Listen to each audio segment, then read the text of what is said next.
Ketika saya mendorong bareng dengan teman saya, Vicky, saya mendengar ada suara dari bawah. Tapi mungkin kalau yang saya dengar tuh beda dengan yang diceritakan orang-orang. Orang-orang bilang ada suara orang menangis, terseduh-seduh, perempuan itu menangis. Ini yang saya dengar enggak. Itu lebih seperti suara orang teriak kesakitan, dan tuh banyak banget. Entah ratusan atau ribuan. Dan kalau Mbak pernah ini sih ya nonton visualisasi siksa neraka, mungkin mirip itulah suaranya. Iya, tahu. Dan itu gabungan laki-laki, perempuan, tinggi, rendah, jeritan, tangisan itu jadi satu gitu.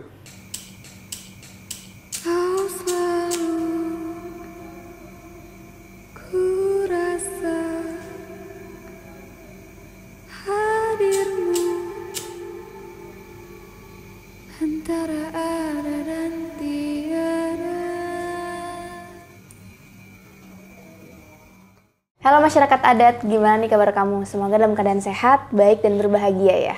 Nah kali ini di Adat, antara ada dan tiada, aku ngajak narasumber buat bercerita langsung pengalaman horor nyata mereka. Dan spesialnya kali ini kita kedatangan seorang penulis yang buku-bukunya tuh khusus bercerita tentang horor kesukaan kalian. Langsung aja sama Mas Daniel. Halo Mas, Assalamualaikum. Halo Mbak Gina, waalaikumsalam. Gimana kabarnya? Baik, alhamdulillah. Alhamdulillah. Mbak Gina sehat? Sehat seperti yang dilihat. Mas Daniel ini kan banyak nulis buku ya.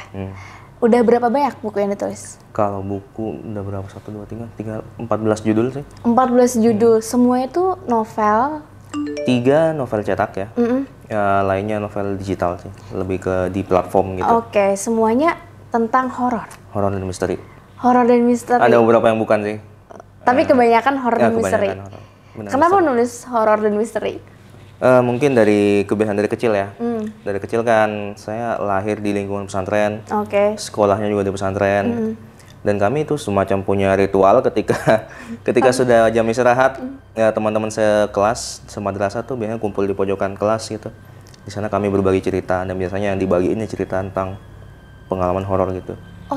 Dan jadi lebih menarik karena kalau di pesantren teman saya itu kan berasal dari daerah yang berbeda-beda, Mbak. Mereka dari luar pulau ada, dari luar provinsi juga, mondok ke sana. Jadi ceritanya beda-beda gitu, beragam gitu, dan seru banget gitu. Dari sana terinspirasi bikin cerita-cerita horor. Tapi yang kakak tulis ini apakah full imajinasi atau fiksi, atau ada terinspirasi dari cerita nyata?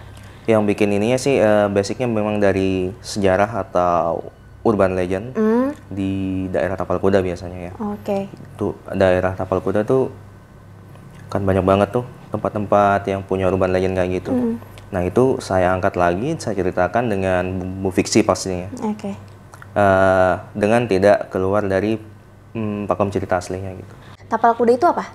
Oh, Tapal Kuda ini sebuah kawasan ya, daerah yang terdiri dari beberapa kota. Di antaranya ada Banyuwangi, Situbondo, Jember, terus ada Bondowoso juga. Itu dibilang tapal kuda karena kalau kita lihat dari peta, itu bentuknya seperti tapal kuda gitu, seperti sepatu kuda gitu. Gitu dari Banyuwangi, titiknya ke Jember lagi gitu. Jadi penamaan tapal kuda dikarenakan bentuknya. Terus keistimewaan dari daerah Tapal Kuda itu apa? Kalau banyak orang yang bilang, sering kan kalau kita lihat cerita di Twitter gitu, banyak yang ngangkat ini daerah dari Tapal Kuda gitu. Wah, sampai ada yang bilang mungkin ini daerahnya memang daerah mistis gitu. Sebenarnya bukan mistis ya. Karena Tapal Kuda kan banyak daerahnya kan, banyak kotanya. Dan tiap kota tuh pastinya punya cerita sendiri gitu. Mungkin karena beberapa tempatnya memang sangat terkenal, seperti di Banyuwangi ada Alas Purwo. Di Situbondo sendiri, di tempat saya lahir, ada Jurang Nangis. Terus juga di Bondowoso ada tuh gunung yang sempat bikin orang kemarin tersesat, gunung apa namanya lupa saya. Terus juga ada banyak banget. Di Jember juga ada tempat yang disebut Asta Tinggi gitu, yang memang angker. Ada Watu Ulo juga, pantai selatan gitu. Berarti bisa dibilang di daerah kawasan Tapal Kuda itu banyak urban legendnya ya? Banyak cerita-cerita misterinya gitu. Dan apakah itu yang menginspirasi kakak buat menulis novel? Ya. Nah ini bukunya nih, ini terinspirasi dari Tapal Kuda juga? Salah satu lokasi di daerah Tapal Kuda, tepatnya di Situbondo. Bukannya di situ ya tinggalnya ya? Ya. Berarti dari tempat kelahiran kakak, tempat tinggal kakak? Dekat banget malah sama tempat kejadiannya ini. mungkin sekitar 15 menit sampai. Serius? Ini judulnya Pesta Pesta Bunuh Bunuh Diri. Serem banget. Tapi ini memang kejadiannya kah? Memang pernah terjadi secara sejarah ada? Atau itu hasil dari fiksi kakak? Oke. Kalau dari namanya, ini kan berdasarkan sebuah legenda jurang tangis ya. Oh, legendanya jurang tangis. Kalau dari namanya mungkin berasal dari sebuah legenda. Kenapa disebut jurang tangis? Karena dulu katanya itu ada seorang sepasang kekasih yang berjanji untuk bertemu di atas tebing. Si perempuan dia menunggu si laki-laki di atas tebing. Tapi ternyata ketika si laki-laki datang, laki-laki ini nggak menyambut si perempuan dengan baik, malah didorong ke bawah tebing, ke bawah jurang, hingga sampai ke bawah ya mati gitu. Oh, itu legendanya seperti itu. Dan sampai saat itu sering terdengar dari bawah jurang itu suara orang menangis perempuan. Dan katanya ya arwahnya si perempuan itu yang nggak tenang gitu. Oke.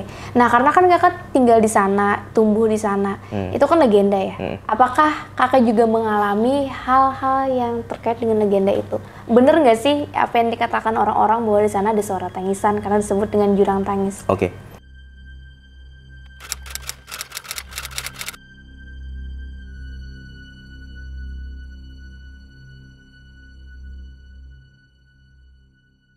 Yang membuat jurang tangis ini mengerikan atau dibilang punya sensasi tersendiri, bukan legendanya sih. Apa tuh? Tapi sejarahnya. Sejarahnya. Setelah itu kan legenda terjadi jauh sebelumnya ya. Setelah legenda terjadi baru dikasih nama jurang tangis. Pada tahun 1960-an, jurang tangis itu menjadi tempat semacam tempat pengasingan atau pembuangan orang-orang yang memberontak kala itu. Tahun 1960-an ada pemberontakan kan? Oh ya. Ya oke. Ya, yang itu. Yang itu ya, oke. Nah, kebanyakan mayat yang diduga menjadi komplotan pemberontak itu dibuang ke sana. Dan itu jumlahnya ribuan. Aduh. Nggak cuma itu, beberapa tahun berselang ada ini juga sih, ada operasi penembak misterius kan? Di mana operasi ini biasanya menyasar orang-orang yang diduga punya ilmu hitam, terus juga preman atau orang-orang yang meresahkan masyarakat. Biasanya orang-orang seperti ini, orang yang punya tato aja biasanya kena jadi sasaran tuh. Makanya tahun segitu jarang banget ada preman, terkendali banget itu.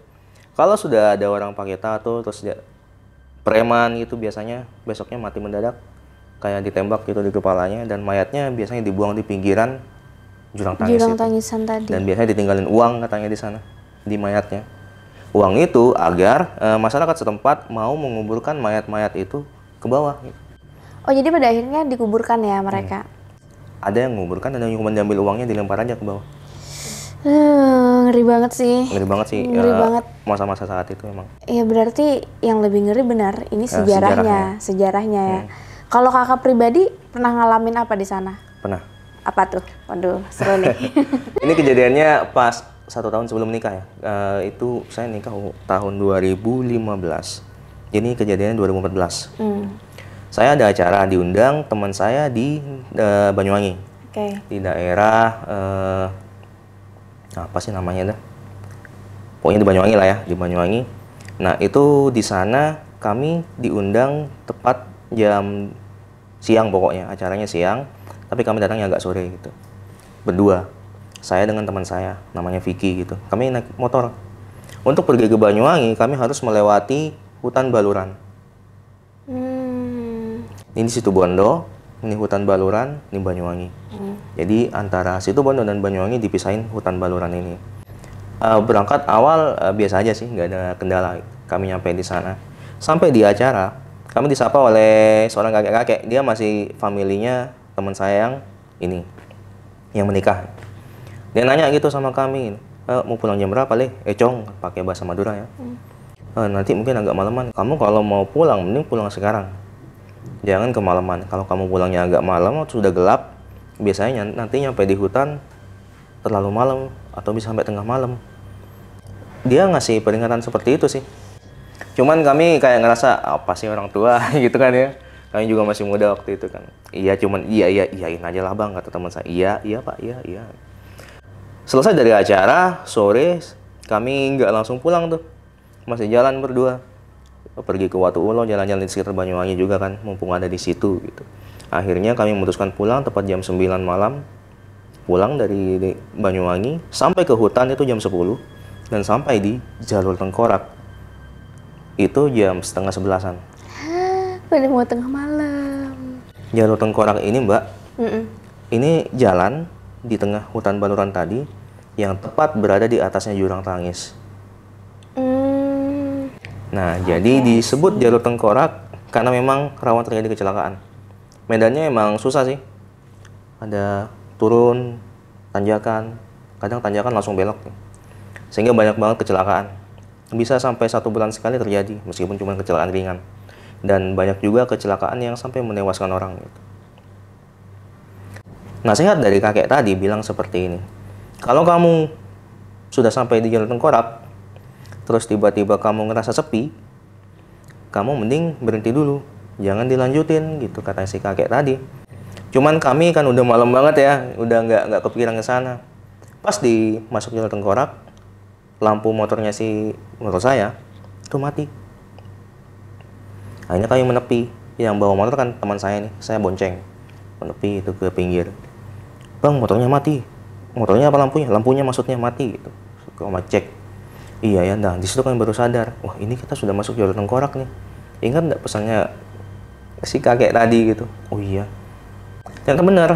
Kalau memang ini sih ya, bukan rahasia lagi ya. Orang tua tuh sering bilang kalau kita lewat tempat angker, mending jangan sendirian gitu. Kakek itu juga bilang, kamu kalau lewat nanti di jalur Tengkorak, mending jangan sendirian. Kamu tunggu mobil, motor atau apapun yang jelas kamu jangan sendirian. Kalau memang kamu masih sepi, mending berhenti dulu nunggu mobil. Kami nggak ingat itu gitu. Kami terobos aja. Ternyata benar di situ sepi banget. Padahal itu jalur industri loh. Biasanya banyak mobil lewat gitu. Jadi kami semacam udah masuk ke dalam jebakan gitu ya. Lampu motor udah mati ya. Kami udah nepi gitu. Gimana nih? Ya udah kami putusin buat kita jalan aja pakai senter. Daripada kita di sini kan ngapain juga, lampu bisa ini masih ada penerangan jalan kan di pinggir jalan. Cuman pas mau dihidupin, mesinnya mati juga. Apes banget ya. Apes banget. Kita udah uring-uringan berdua nih. Satu-satunya jalan, kita nggak mungkin diam di sini. Antara saya dan Vicky, teman saya nggak ada yang bisa benerin motor. Ya udah dorong sepanjang jalur Tengkorak gitu. Selama ini saya kan cuman mendengar jurang Tangis itu ceritanya doang, Mbak. Katanya ada suara orang menangis gitu. Nah, baru saat itu ketika saya mendorong bareng dengan teman saya Vicky, saya mendengar ada suara dari bawah. Tapi mungkin kalau yang saya dengar tuh beda dengan yang diceritakan orang-orang. Orang-orang bilang ada suara orang menangis, terseduh-seduh, perempuan itu menangis. Ini yang saya dengar enggak. Itu lebih seperti suara orang teriak kesakitan, dan tuh banyak banget. Entah ratusan atau ribuan. Dan kalau Mbak pernah ini sih ya nonton visualisasi siksa neraka, mungkin mirip itulah suaranya. Iya, tahu. Dan itu gabungan laki-laki, perempuan, tinggi, rendah, jeritan, tangisan itu jadi satu gitu. Dan anehnya suara ini biasanya cuman kedengaran ketika ada mobil lewat gitu. Jadi truk lewat dari belakang kami ya. Itu suaranya kedengeran kayak lewat gitu. Truknya menjauh, udah sepi lagi gitu. Ih, serem banget. Iya sih. Dia terus. Kami kan punya ini sih ya. Mungkin bukan cuma di daerah saya ada aturan kalau kita lewat di tempat angker, mending jangan diomongin. Karena kalau diomongin, biasanya itu kan tambah tertarik untuk mendatangin kita gitu. Saya dan teman saya yakin ya sebelum dia jelasin akhirnya, saya yakin dia dengar juga gitu. Jadi kami sama-sama diam gitu. Nggak bilang, kamu denger ini, nggak, udah. Kami tuntun ini sepeda, dorong sepeda gitu. Dia yang di depan, saya di belakang dorong. Tiap kali ada mobil lewat, entah itu cuma sepeda motor, suara udah kedengeran. Dan tambah lama tambah dekat. Antara ini jalan, ini hutan jati kan. Nah di sini jurang Tangisnya. Hutan jati itu kan ditanamnya rapi banget ya Mbak ya. Sehingga jarak antar pohon ke pohon tuh membentuk kayak terowongan gitu dan di ujungnya gelap gitu. Dan suara itu menggema gitu dari bawah ke hutan jati sampai ke jalan gitu. Dan terus sepanjang jalur Tengkorak kami sering dengar kayak gituan. Yang awal paling kerasa banget ketika sudah tanjakan mau dorong itu tangan udah lemes, kaki udah lemes, tapi gimana kalau kita nyerah di sini, kita bakal diganggu semalaman gitu. Ya udah kuat-kuatin dorong gitu. Itu berapa lama tuh kalian mendorong kira-kira? Saya nggak ngitung sih ya, tapi yang jelas itu Jalur Tengkorak tuh sekitar 12 atau enggak 10 km ya panjangnya. Buset. 10 km panjangnya. Jadi sepanjang itu mendorong. Enggak. Kami nggak sampai ke ininya, nggak sampai selesai gitu. Okay. Jadi Jalan Tengkorak ini kan yang angker, cuman yang di ini aja. Jurang Tangisan tadi, Jurang Tangisan. Tapi yang disebut Jalan Tengkorak tuh bukan cuma di Jurang Tangisnya doang, tapi selama jalan ini masih belum normal, itu disebut Jalan Tengkorak. Nah, yang angker yang masih ngelewatin Jurang Tangisnya ini. Dan kami sampai ke ujung. Jurang Tangisan tuh kira-kira berapa tuh? Kalau luasnya berapa ya? Kalau dalamnya sekitar 18 meter ke bawah. Ke bawah. Kalau panjangnya kira-kira nyampe gak 1 kilo? Lebih? Mungkin sih. Dia seperti lembah gitu ya. Kalau dibilang jurang mungkin kesannya kecil jurang. Iya. Dia lebih seperti lembah, luas banget gitu. Dan tuh dalam banget ke bawah. Terus pada akhirnya gimana motor kalian? Oke. Pas di pertengahan, ini sudah pertengahan udah capek banget. Suara tuh hilang. Tapi berganti kayak suara gemersak gitu loh. Awalnya kami pikir tuh daun gitu, daun di pohon jati gitu di atas. Tapi kalau daun kena angin biasanya yang bunyi di atas kan. Nah, yang saya dengar tuh di bawah. Jadi kayak ada orang di antara pohon-pohon tuh yang melesat-lesat gitu. Akhirnya ya mau nggak mau saya noleh gitu. Ternyata benar. Di antara jarak-jarak pohon jati di paling belakang itu ada kibaran kayak kain putih gitu loh di baliknya pohon gitu. Dan itu masih sekilas dari jauh kelihatan kayak kain putih doang. Terus kami dorong, itu kayak tambah ke depan. Tambah dekat. Gerak makin ke depan. Waktu sudah agak dekat, saya udah nggak berani lihat lagi. Teman saya nih yang udah nggak enak bener, udah kayak gini terus, udah ngeliat ke saya terus. Ya saya juga gini doang. Kami nggak mau ngomong karena kalau kami ngomong biasanya ya dia tambah frontal nih gangguinnya gitu. Akhirnya doronginnya udah nggak enak nih, udah gini udah tambah cepet banget nih. Ayo cepet ini lagi nyampe. Pas udah ini hampir di ujung Jurang Tangisnya, ini udah nggak keset lagi nih, bayangan udah kayak ada di ini pohon ya mbak ya, ini pohonnya kan dari sini ke jalan. Ini sudah di pohon yang di pinggir jalan gitu, kayak ngintip gitu. Teman saya tuh ngelihat ke balik pohon itu dan dia teriak, dorong sambil baca doa yang bisa dia hafal gitu. Saya juga ngedorongnya di belakang kan, ya ikutin juga teriak, gimana lagi. Udah agak jauh, saya baru berani noleh nih. Ya benar, itu orang. Maksudnya dia sosoknya mirip orang, nggak mengerikan kayak monster atau siluman gitu. Perempuan gitu dan pakaiannya putih. Baru ketika sudah di ujung Jurang Tangis, suara itu mulai kedengeran, tapi bukan suara seperti teriakan yang saya dengar di awal. Lebih ke seperti suara orang, perempuan nangis, sedih gitu, pilu gitu. Seolah-olah ini mungkin udah gimana ya, udah say goodbye gitulah sama kita gitu. Kedengaran itu ya teman saya masih teriak, saya juga teriak gitu. Sampai akhirnya kami nyampe di pos penjaga hutan gitu. Di sana ketemu sama orang laki-laki, kakek-kakek gitu. Ditanya, di sini Jong pakai bahasa Madura, kenapa? Lampunya mati, mesinnya mati, kata teman saya juga. Si kakek ini bilang, wah udah biasa. Yang ngalamin sport jantung ya. Udah biasa katanya Jong. Akhirnya nggak diapa-apain nih sama si kakek, cuma dilihat terus dia pinjam kontaknya, dihidupin. Hidup ini, lampunya hidup, mesinnya hidup. Jadi iya. Berarti matinya itu cuma karena ngelewatin Jurang Tangisan Sepertinya tadi. karena itu. Dan si kakek ini kayak nggak ada effort apa-apa, tiba-tiba ngidupin, hidup, dan dia minta bayaran gitu. Ya kami bayar 20.000. Gimana lagi kan? Masa kami bilang, ya nggak usah, takutnya kita ditahan atau gimana. Iya benar-benar. Tapi si kakek sendirian ya? Berdua sih, ada temannya di dalam temannya. posnya itu ada temannya. Nah si kakek ini yang nyapa kami sendirian gitu. Soalnya udah biasa deh. Mungkin emang dia bukan suuzon ya, mungkinnya ngarep ya ada korban kayak gitu biar bisa dapat uang juga. Oh iya sih. Mungkin dia tahu nih bakal ada yang orang-orang ngalamin kayak kakak. Sering. Ini peluang nih bisnis nih. Wah, bahaya tuh. Oke. Nah, tadi kan kakak sempat bilang kalau ngelihat sosok yang baju putih perempuan tadi, itu emang tampilannya kayak kuntilanak gitu atau gimana sih, Kak? Kalau wajahnya kurang jelas ya, tapi yang jelas dia rambutnya panjang. Iya, mungkin seperti kuntilanak, tapi kalau kuntilanak kan bajunya kayak jubah ya. Dia baju putih biasa sih. Dan itu kan udah posisi agak jauh, dia kayak ngintip aja di pohon gitu. Baju putih biasa dalam artian bukan dress gitu ya? Bukan dress panjang gitu. Itu pakai baju kaos kayak gitu kah? Atau Aduh, tangan gimana sih? atau dia pakai celana? Mungkin semacam rok atau gimana ya, putih juga sih ke bawahnya gitu. Tapi bukan kayak celana kan panjang lebar gitu ya? Beda sih kayaknya. Rambutnya? Nggak jelas sih. Nggak jelas ya, karena gelap ya? Gelap sih, dan itu udah jauh. Tapi kalau ini kan dari pengamatan saya, kalau dari sudut pandang teman saya, dia rambutnya panjang gitu, tergerai gitu. Rambutnya panjang tergerai, dan teman saya ngelihat di bajunya kan putih juga, lengan panjang. Dan dia pakai kayak rok juga panjang. Itu dia ngelihat kayak ada darah gitu dari sini ke sini gitu. Dan teman saya ngelihat seperti itu. Saya bersyukur karena saya nggak langsung ngelihat gitu. Oh, jadi teman kakak tuh ngelihat lebih jelas ya? Iya, karena dia ngelihatnya ketika pas dia ada di sini gitu. Oh, yang dia teriak itu?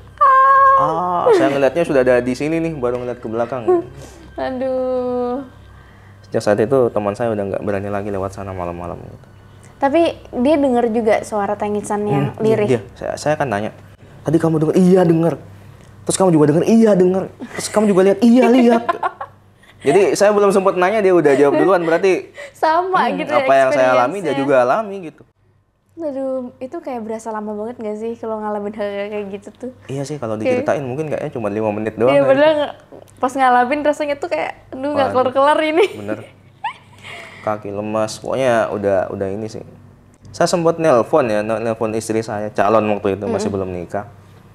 Dan udah ngomong panjang lebar, minta tolong ini siapa sih teman yang ada di situ Bondo yang bisa jemput atau bisa benerin motor ini terjebak. Tapi istri saya waktu itu kayaknya bilangnya, saya nggak ngomong apa-apa, cuma dengan suara napas doang gitu. Yang ada di telepon dia gitu. Oh iya, aneh banget. Pantesan dia halo-halo doang gitu. Ih, serem banget. Itu kakak nelpon pas di jurang tangisan itu. Pantesan. Jadi dia cuma dengar suara nafas. Suara napas doang, napas kayak suara napas sih katanya. Terengah-engah gitu. Tapi sebenarnya sinyal bagus ya? Bagus sih. Itu kan teleponnya nyambung. Iya sih ya. Iya sih, teleponnya nyambung gitu. Aneh juga ya. Ini benar-benar mencekam sih, mencekam. Nah terus kakak pernah ngalamin hal lain lagi nggak di daerah sana? Kalau di Ruang Tangis baru itu aja sih. Oh, baru itu aja ya. Tapi emang jarang ya lewat sana ya? Sering. Oh. Saya kalau mau pulang kampung ke Lombok, ke rumah istri saya biasanya lewat sana kan. Tapi nggak kenapa-napa ya? Enggak. Karena siang atau gimana? Karena mungkin lewatnya siang, kebanyakan siang, jarang malam. Jarang malam. Pertama kali lewat di sana malam ya itu. Oh itu. Setelahnya nggak lagi? Enggak. Oh. Nggak berani deh. Oke. Nah berarti kan cerita-cerita orang terkait dengan jurang tangis, ada suara tangisan gitu ya. Terus juga sejarah yang banyak orang dibunuh di sana lah ibaratnya kan, dibuang ke sana. Itu kayak relate sih, karena kakak ngedengar suara tangisannya, terus orang teriakan kata kakak kayak di neraka gitu ya. Itu kan kedengeran banyak kayak ribuan gitu kan. Banyak banget. Apa mungkin itu ibaratnya gara-gara kejadian masa lalu itu gitu loh. Bisa jadi sih. Iya sih, bisa jadi. Kalau teman kakak sendiri atau orang kakak kenal ada nggak sih cerita-cerita terkait dengan jurang tangisan juga? Disebut jalur tengkorak karena kan sering terjadi kecelakaan. Dan kebanyakan orang yang kecelakaan di sana itu macam-macam ceritanya. Itu ada yang bilang kadang ada lembu besar nyebrang gitu, sehingga mereka terpaksa ngerem padahal lu lagi tanjakan kan. Ngerem dan kehilangan kendali, turun ke bawah sehingga nabrak banyak orang gitu. Terus ada juga yang persis seperti yang saya alami gitu. Jadi di pinggir itu ada yang nyapa gitu. Biasanya pemotor yang disapa yang si baju putih ini seringnya pemotor. Kayak ngelambai-lambai, pas dia ngelihat gini balik lagi ke depan, itu motor sudah keluar haluan gitu. Seringnya seperti itu. Kalau mobil kebanyakan ya gangguan-gangguan kayak lembu hitam atau ya kadang itu sih hilang kendali pas lagi tanjakan. Itu lembu hitam lembu asli atau lembu? Enggak tahu juga sih. Dia lebay ininya orang-orang tuh kayak kerbau lembu ya, tapi hitam banget, terus matanya merah, dan dia nyebrang aja gitu tiba-tiba gitu. Jadi kan kaget, bisa banting ke kiri, bisa banting ke kanan, jadi sering kecelakaan kayak gitu. Berarti yang bikin banyak kecelakaan kalau misalnya disebabkan oleh hal mistis ya, itu adalah si sosok perempuan Iya, tadi itu. sama lembu. Selain lembu juga banyak sih ya sebenarnya, kayak Apa aja tuh? kayak mungkin ada ini cerita yang paling sering ada mobil putih. Mobil putih ini sering lewat sendiri gitu, kayak apa ya? Jadi ada perlawanan, dia kayak mau nabrak ini. Jadi ini mancing pengendara untuk banting setir ke kiri kan. Tapi ini mobilnya hilang gitu. Mobilnya hilang. Ya mungkin ini lagi ya, pengaruh memang sebelum-sebelumnya memang sudah banyak kecelakaan di sana gitu. Oh, Dan yang meninggal juga nggak sedikit sih. berarti emang banyak nyawa melayang ya di Iya, sana. Ibaratnya tuh kayak ya wajar sih disebut jalur Jalur tengkorak. tengkorak. Karena banyak yang meninggal di sana. Kalau kejadian sejarahnya tadi kan tahun 1960-an ya? Iya, Iya. yang sejarahnya itu. Berarti sampai sekarang tuh udah berapa? 50 tahunan ya? 60 tahunan ya? 2000 berapa sekarang? 2022. 2022, iya kan? Iya. Lebih 50. Dan sepanjang itu memang selalu terjadi kecelakaan segala macam. Iya, Berarti kalau di total-total tuh banyak banget. banyak sih. Tiap tahun pasti ada biasanya. Oke. Tapi di sana Kak, menurut Kakak pernah nggak dengar cerita tentang jurang tangisan yang kayaknya nih paling serem gitu? Ada nggak? Nggak ada sejauh Nggak ini ya, karena memang kawasannya tuh terlarang banget. Apalagi sekarang kan sudah dijaga oleh tentara ya. Oh gitu. Nggak sembarang orang bisa turun ke sana gitu. Oh. Jadi mau cari cerita orang yang pernah turun ke sana, terus naik lagi dan punya pengalaman mistis tuh Iya.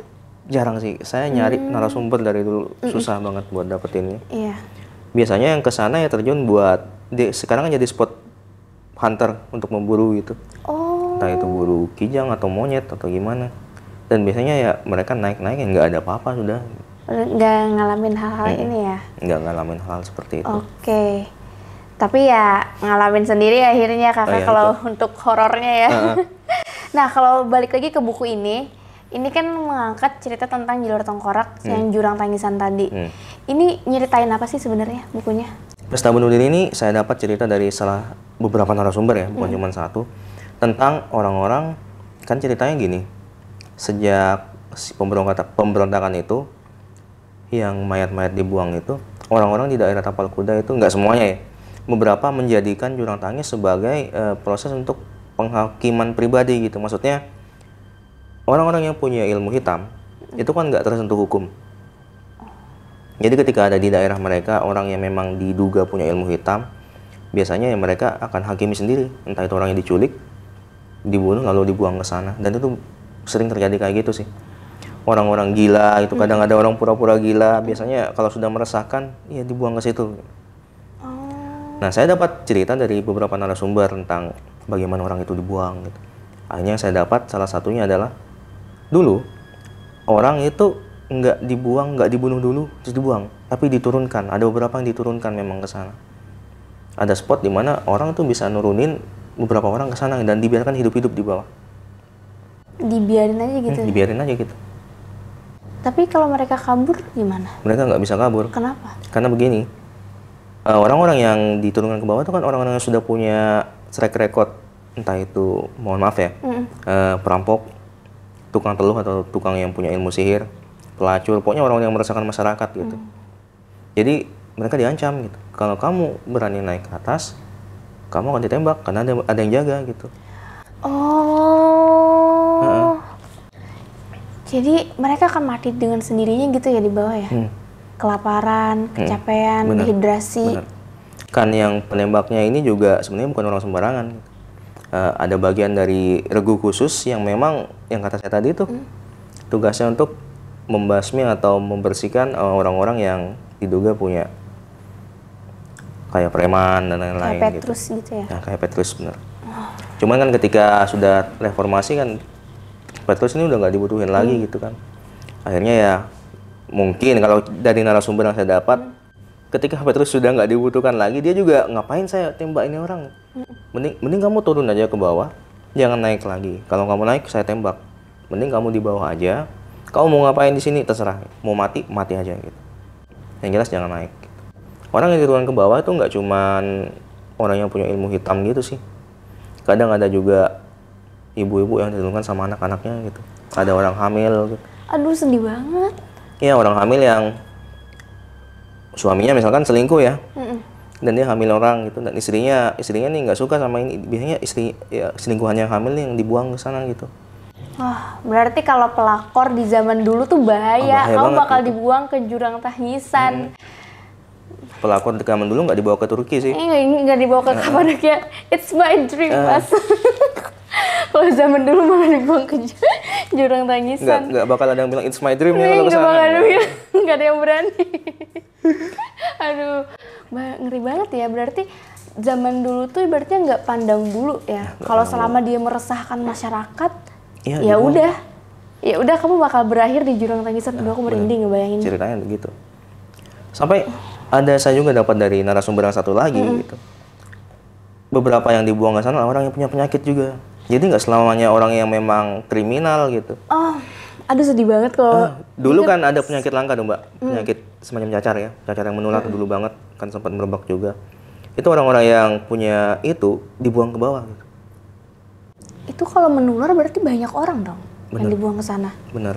Dan itu dengan jadi salah satu inti dari cerita Pesta Bunuh Diri. Oh, karena mereka.